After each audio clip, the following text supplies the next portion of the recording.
So a couple weeks ago, I had a few comments on my power bank like this. Now this is the blue one. I also have the one in green.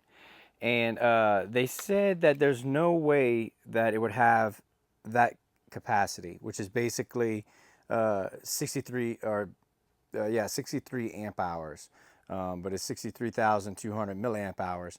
Now that's what's stated on the battery, and that's when I do reviews on different batteries. I state, what the manufacturer prints on it or what the description from the company is.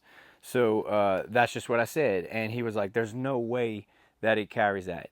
Now I finally found a way to challenge that and figure out what it is. Now I'm not saying he's right. I'm not saying I'm right.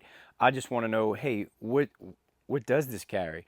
Because I'd like to give better, more informed reviews, and so I have this equipment here. So we have a 3.1 amp wall charging block.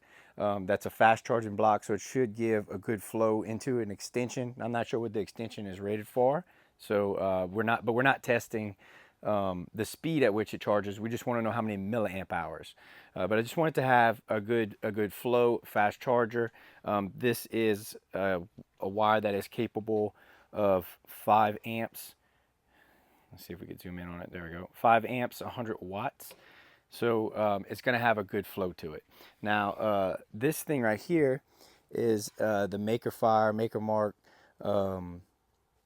what would you call it? Capacity tester or battery tester.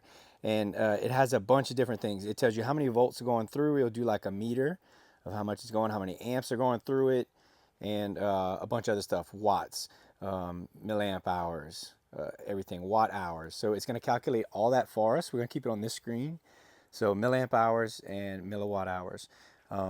This review is not on this, but this is the system that I'm using. So you'll see when I plug it in that the milliamp hours will start to run, and it'll do a recording time.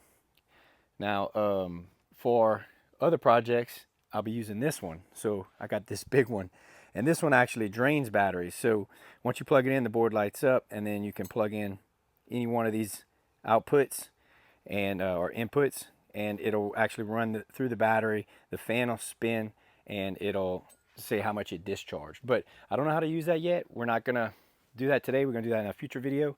So we're gonna use this one. So let's go ahead and plug it in. And we're doing type C charge. So there we go. Okay, you can see this battery is charging. Blue light is blinking, and we're actually running on our screen.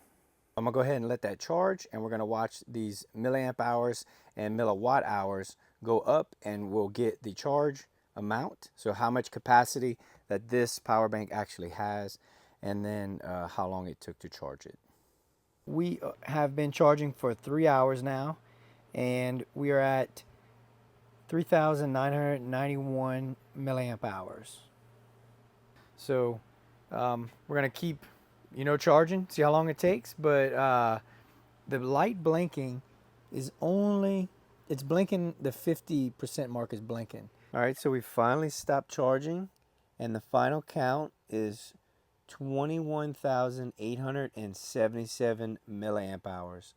Now, lithium batteries have a battery management system that protects them so that they don't ever go to zero.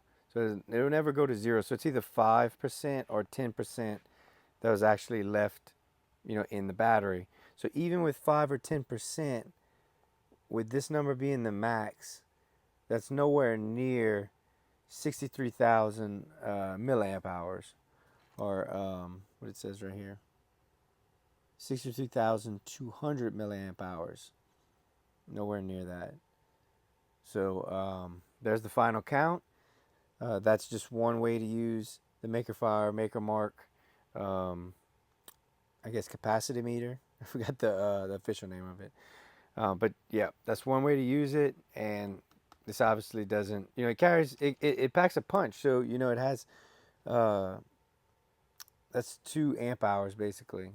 So that's pretty good, but it doesn't carry the 63,000 milliamp hours that it says.